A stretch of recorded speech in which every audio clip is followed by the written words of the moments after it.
Welcome. In this video, I'll show you how to add payment method on Shopify. All right, just go ahead over to your store in Shopify.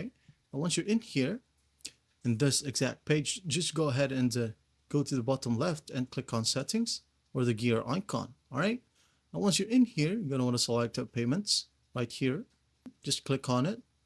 Now, once it loads, go ahead over to add a payment method right here.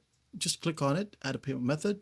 Now search your payment method. For example, I'm going to add in PayPal. Just hit on PayPal. As you can see here, lay-by powered by PayPal. Another one, just type in a random letter. All right, you'll be able to see a ton of payment methods right here. Also, if you're from the Philippines or the countries that Gcash is available, just go ahead and type in Gcash right here and click on it. Let's say, for example, I'm going to click on this one. As you can see here, there are 17 providers offers this payment method: HitPay, Asia Bill, Local Payments, Port One, and etc. All right, just go ahead and select on one. For example, I'm going to select on HitPay. I'm going to click on it. All right, now what you're going to want to do next is just hit on install. Once done, another web page will pop up. Just go ahead and wait for it.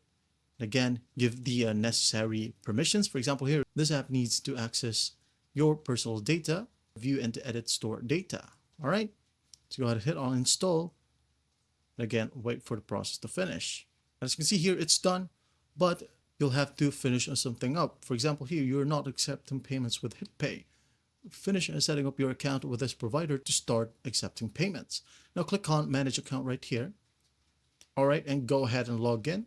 Now, if you don't have an account, just go ahead and hit on sign up, follow the simple prompts, and once done, you'll be able to see your updated payment methods right here. All right, that's basically how you do it. Well, I hope this video helps, and I'll see you in the next one.